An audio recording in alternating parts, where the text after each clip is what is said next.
মৰমৰ ছাত্ৰ ছাত্ৰীসকল, আজি শংকৰদেৱ শিশু নিকেতনৰ ষষ্ঠমান শ্ৰেণীৰ ভাৰতীয় ইংলিছ ৰিডাৰৰ তৃতীয় পাঠটো মই তোমালোকক পঢ়ি তাৰ প্ৰশ্নোত্তৰসমূহ কৰি দিবলৈ ওলাইছোঁ। আশা কৰোঁ আটাই মন দি শুনিবা আৰু পাঠটো মোৰ পৰা শুনি নিজে নিজে শিকি তোমালোকে কৰিবলৈ যত্ন কৰিবা। শ্ৰেণীকোঠাত ৩৫ মিনিট বা ৩০ মিনিটত তোমালোক আটাইয়ে সম্পূৰ্ণভাৱে শিকাটো সম্ভৱ নহয়। সেইবাবেই মই তোমালোকৰ বাবে এনেদৰে পাঠ যুগুত কৰোঁ।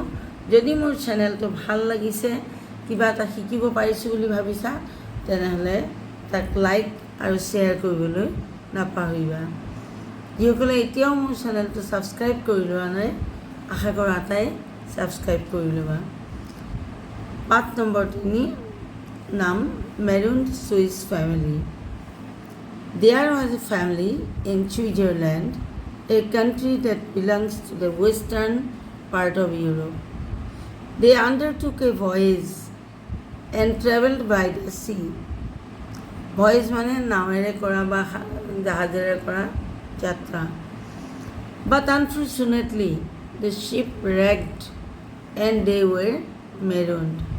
They arrived in an island where they decided to take shelter.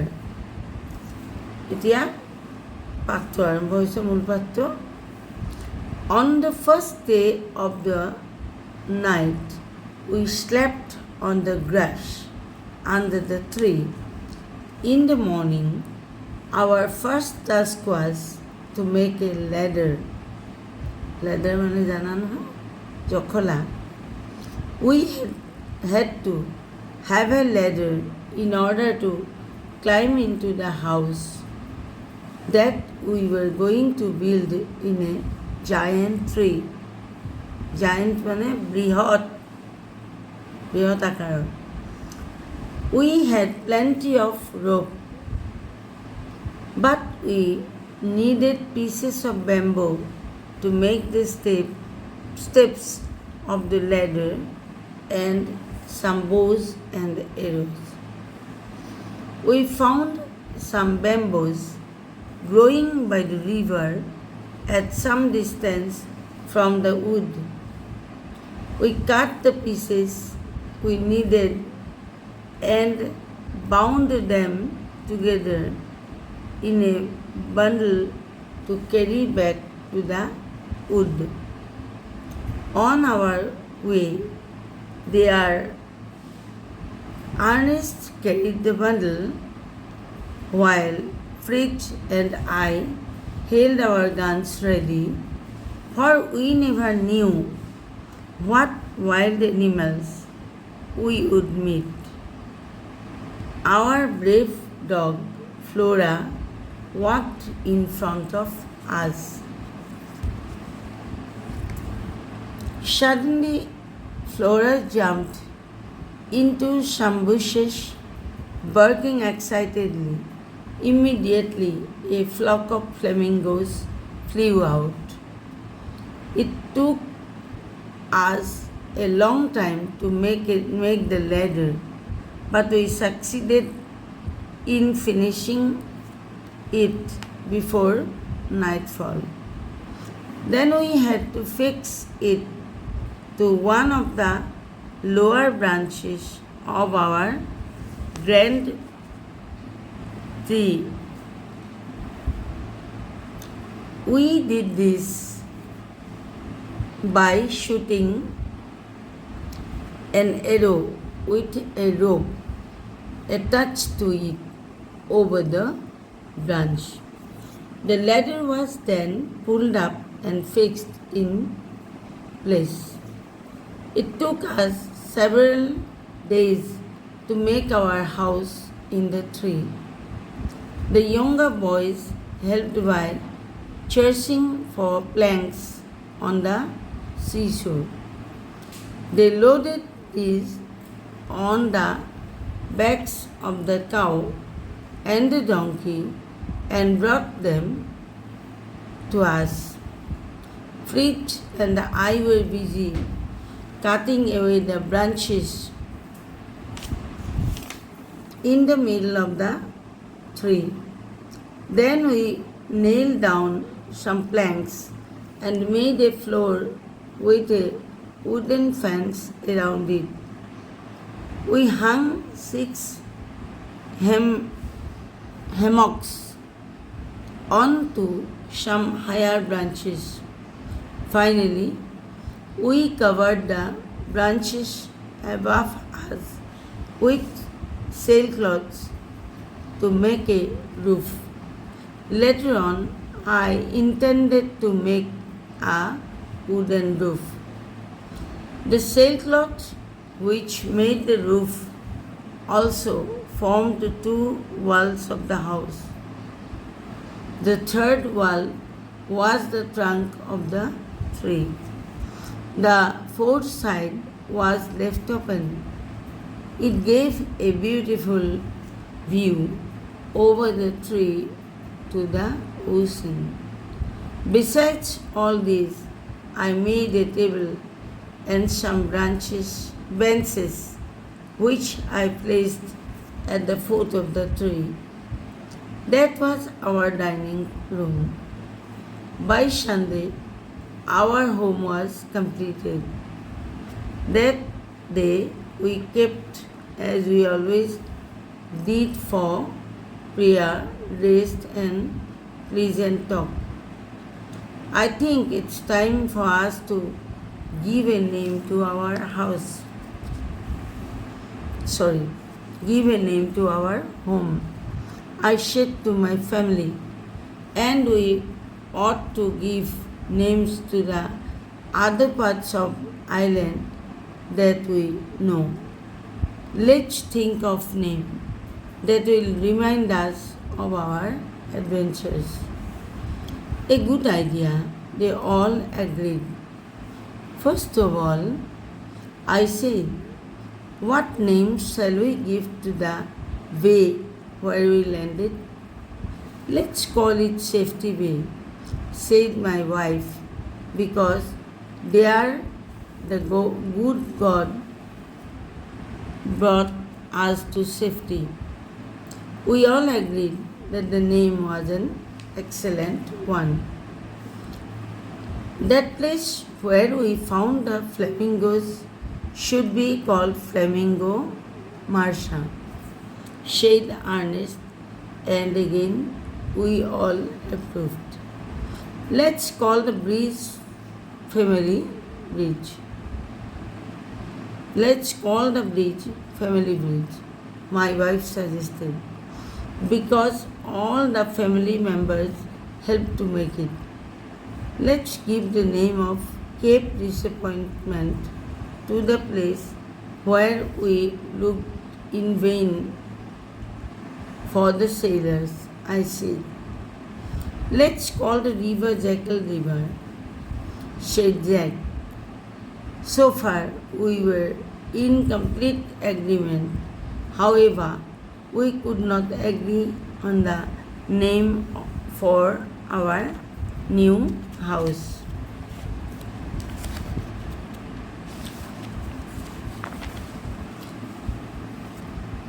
What about 3. Castle of Fig Town? Boys suggested, but I did not take either names. Call it Eagle's Nest, said Fritz. Our home is no more like a nest than a castle or a town.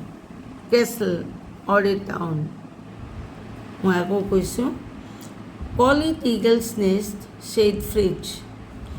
Our house is on more like a nest than a castle or a town. The eagle is the kind of bird that, and we are like kings here. We are not kings yet, I told him. Let's call it Falcon's Nest and hope that you are all as brave as falcons. Yes, yes, the boys cried out. We shall call it falcon's nest. এই পাঠটো এটা switch family, ছুইজাৰলেণ্ডৰ পৰিয়াল জাহাজত গৈছিল। গৈ তেওঁলোকৰ জাহাজ বিধ্বস্ত হৈছিল আৰু জাহাজ বিধ্বস্ত হোৱাৰ পিছত তেওঁলোকে এটা নিৰ্জন দ্বীপত কেনেদৰে গৈ নিজৰ ঘৰ সাজিলে আৰু কেনেদৰে তেওঁলোকে আকৌ তাত ছেটেল হ'ল, নিজৰ ঘৰটো কেনেদৰে নামাকৰণ কৰিলে বা সেই দ্বীপটোৰ বিভিন্ন অংশ কেনেদৰে নামাকৰণ কৰিলে তাৰ এটা বৰ্ণনা দিয়া হৈছে। আশা কৰোঁ পাঠটো তোমালোকৰ অসমীয়াখিনি নুবুজালেও তোমালোকে বুজি পাইছা, কাৰণ ইতিমধ্যে এইটো হয়তো বিদ্যালয়ত তোমালোকক পঢ়ুৱাইছে। যি কি নহওক, এতিয়া আমি কুৱেশ্যন আনচাৰখিনি ফালে আহোঁ, কাৰণ আমাৰ ভিডিঅ'টো বৰ দীঘলীয়া কৰিব নোৱাৰোঁ যিহেতু, গতিকে আমি সীমিত সময়ত সীমিত কাম কৰিব লাগিব। Maroon cheese family, why did Flora bark excitedly? ফ্ল'ৰাই কিয় এক্সাইটেডলি চিঞৰিছিল, ভুকিছিল? Flora barked excitedly because it had seen a flock of flamingo behind the bushes. Flora এইভাবে ভুকিবলৈ আৰম্ভ কৰিছিল যে ই জংঘলৰ বা ঝাৰণিৰ কাষত, ঝাৰণিৰ ইটোবাৰে এজাক ফ্লেমিংগো চৰাই দেখা পাইছিল।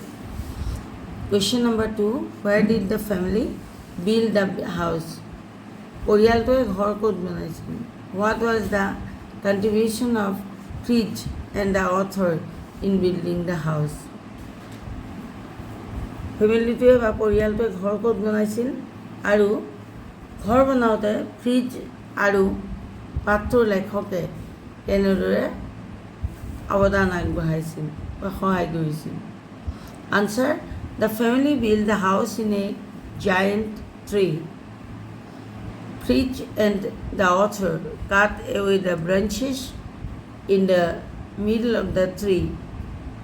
Then they nailed down some planks.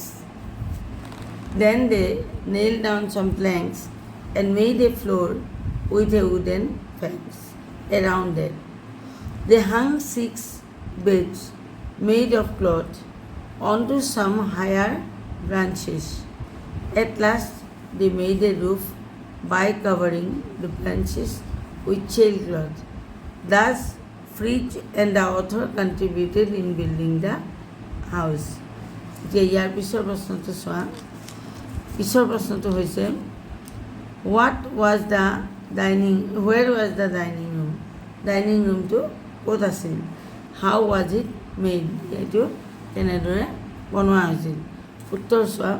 The dining room was at the foot of the tree. The author first made a table and some benches. Then he placed those at the foot of the tree, and thus he made the dining room. Question number 4. What did they do on the Sunday after they finished building the house? ঘৰটো সাজি উঠাৰ পিছত দেওবাৰে তেওঁলোকে কি কৰিছিল? উত্তৰ, on Sunday after they finished building the house, ঘৰটো সাজি উঠাৰ পিছত they prayed, তেওঁলোকে প্ৰাৰ্থনা কৰিছিল, took rest, জিৰণি লৈছিল, and had pleasant talk among themselves, আৰু তেওঁলোকৰ ভাল লগা কথা বতৰা পাতিছিল। Question number 5. Who didn't agree to the name Eagle's Nest? Why?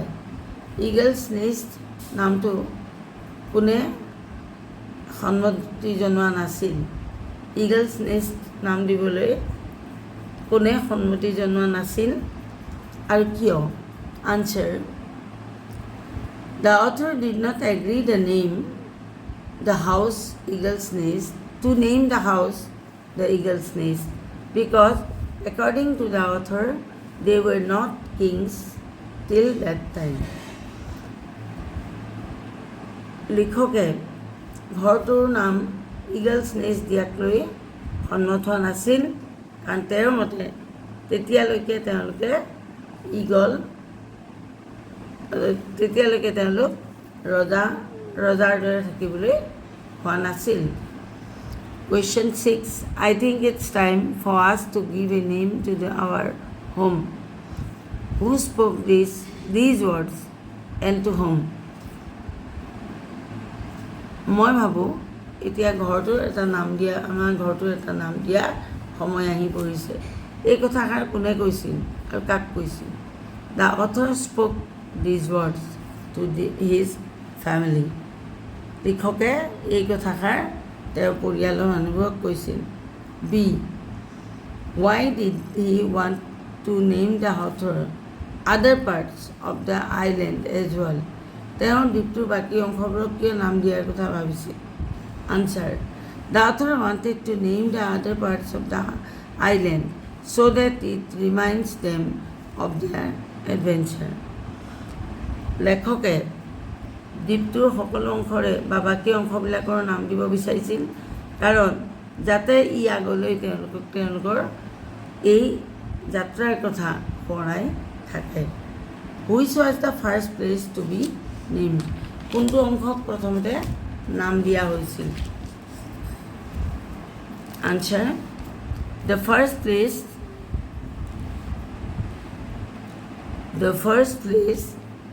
to be named was the bay where they had landed. প্ৰথম সেইটো অংশৰ নাম দিয়া হৈছিল যিটো অংশত তেওঁলোকে প্ৰথম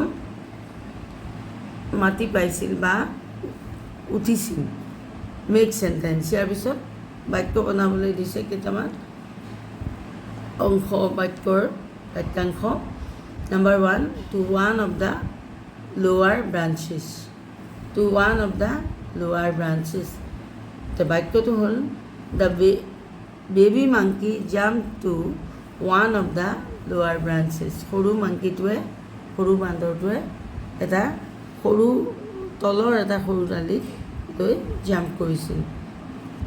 Of our giant tree, we cut the thick branches of our giant tree to build a wooden house.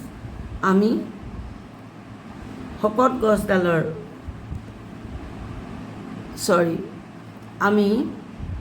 ডাঙৰ গছডালৰ শকত ডালবোৰ কাটি পেলাইছিলোঁ কিয়নো to build a wooden house, এটা কাঠৰ ঘৰ তৈয়াৰ কৰিবলৈ আমি ডাঙৰ গছডালৰ শকত ডালবোৰ কাটি পেলাইছিলোঁ।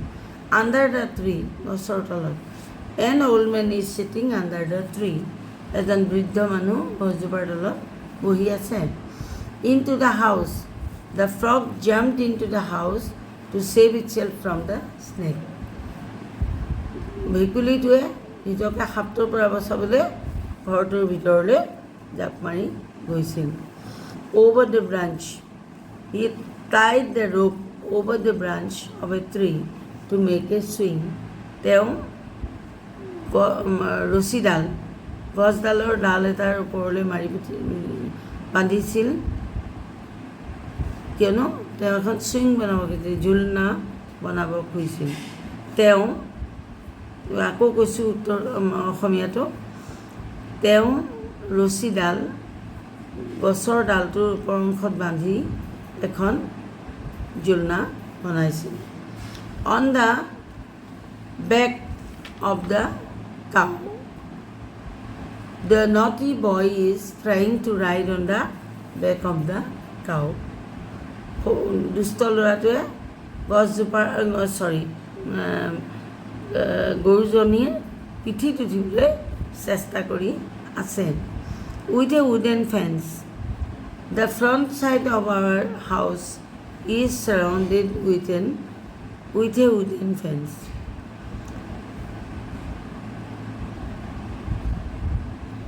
আমাৰ ঘৰটোৰ সন্মুখৰ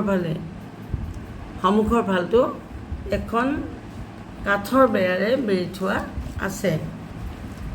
তাৰপিছত by the river, we saw some wild grass growing by the river.